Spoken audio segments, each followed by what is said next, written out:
La commune rurale de Djidjeni, dans la région de Koulikoro, à environ 160 km de Bamako, dispose désormais d'un complexe d'élevage. L'infrastructure vient d'être inaugurée officiellement. Elle a coûté plus de 43 millions de francs CFA à l'ONG National Initiative Conseil Développement et son partenaire vétérinaire Santé Frontières Belgique. Reportage de Adama Koudjo.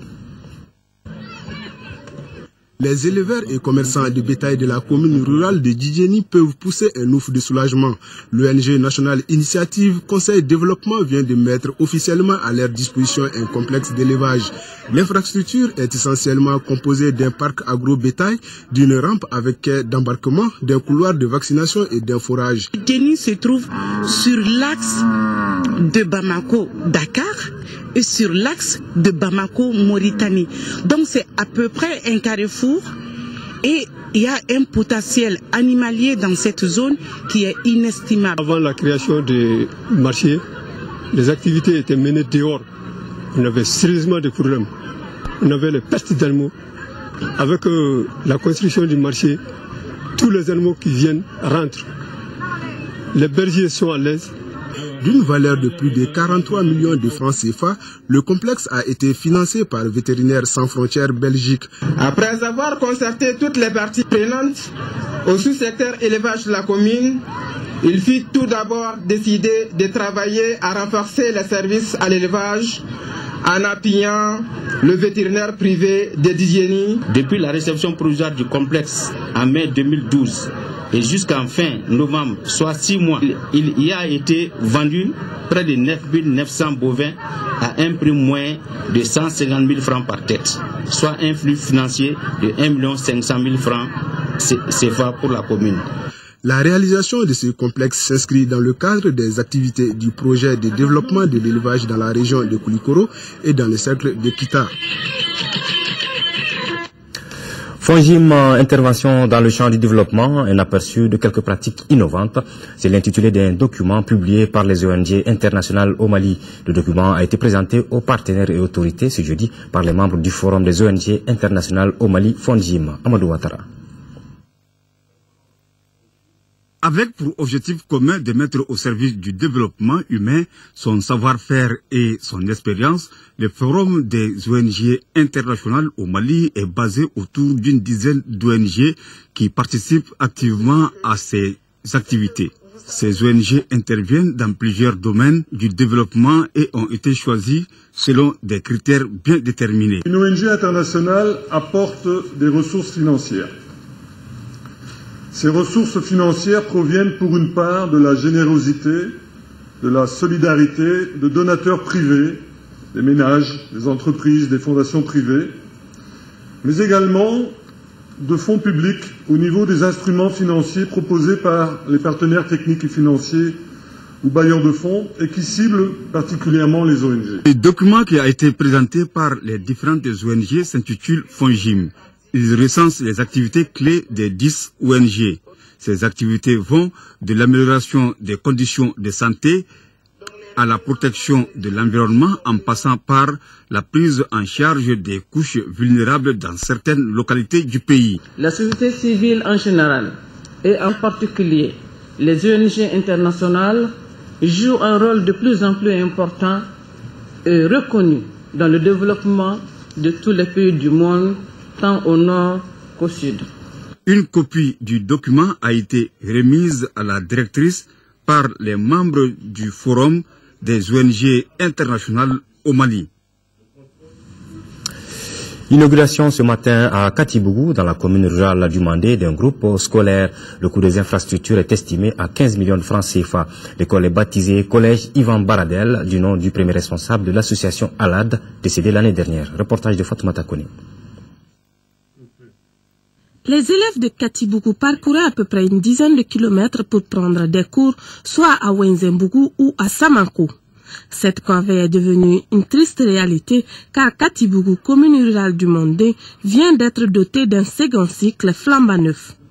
D'une valeur de 15 millions de francs CFA, l'établissement a une capacité d'accueil de près de 215 collégiens. Le second cycle a été construit pour eux. Donc c'est un exemple pour eux et pour nous.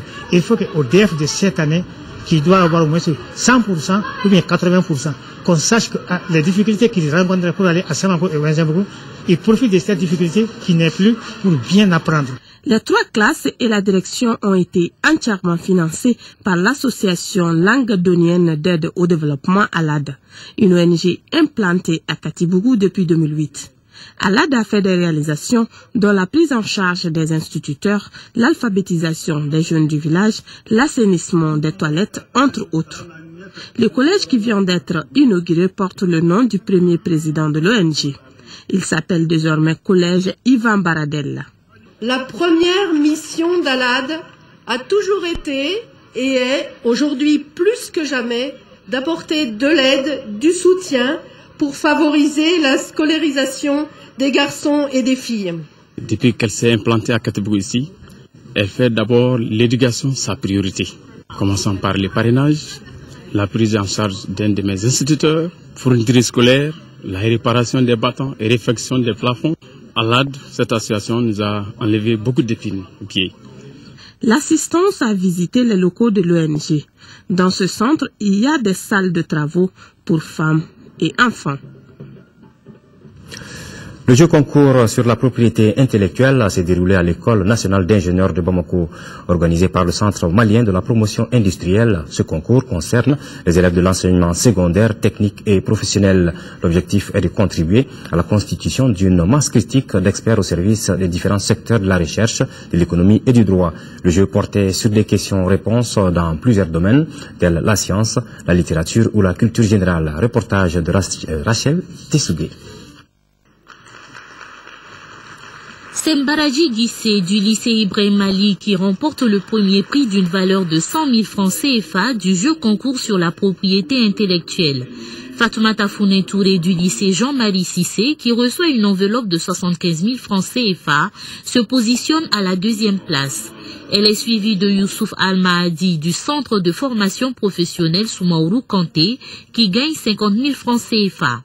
Je suis très heureux d'avoir remporté le premier prix. Je veux faire plus de recherches sur la propriété intellectuelle.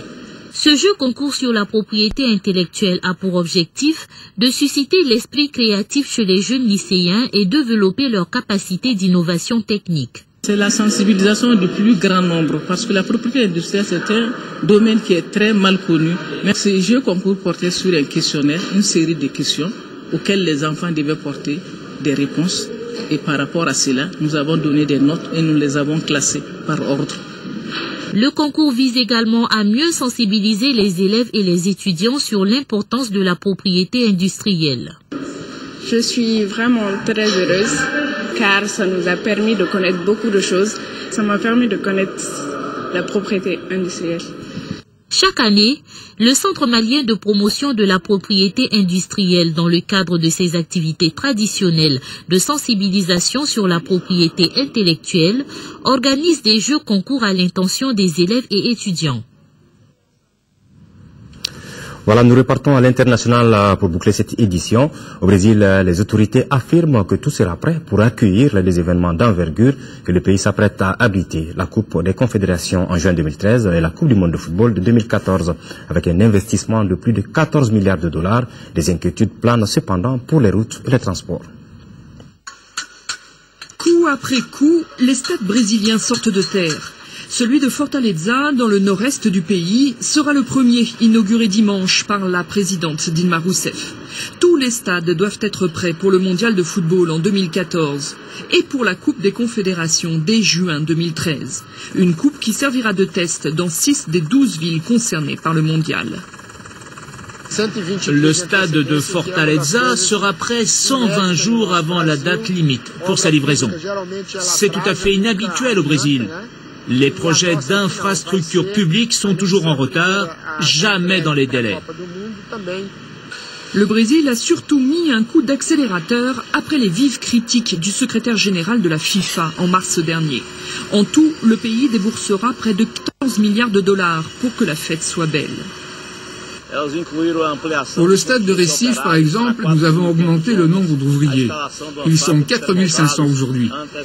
Les livraisons de matériel ont été accélérées. Nous avons aussi utilisé de nouvelles technologies pour la pose du toit. Au milieu de ce concert de louanges résonne toutefois une réelle inquiétude. Les stades seront peut-être prêts, mais pas les routes entre les villes qui reçoivent le mondial, ni sans doute les aéroports qui restent sous-dimensionnés et mal organisés. Le mondial va pourtant attirer 3 millions de Brésiliens et un demi-million de touristes étrangers. Pour le moment, les autorités du pays ne veulent penser qu'à la manne financière qu'il représente. La Coupe du Monde offre l'opportunité au Brésil de faire parler de lui partout dans le monde. De nombreux pays n'auront jamais cette possibilité. Mais il faudra pouvoir loger ces fans de football. L'une des villes hôtes, par exemple, ne dispose que de 17 000 chambres d'hôtel, alors que son stade compte 45 000 places. Voilà, c'est tout pour cette édition. Vous retrouverez demain à 10h et à 13h Sira Bakili. Moi, je serai là pour les éditions du soir. En attendant, ayons toujours pour nos compatriotes vivant dans les régions du Nord sous occupation une pensée de soutien et de réconfort. Merci et bonsoir.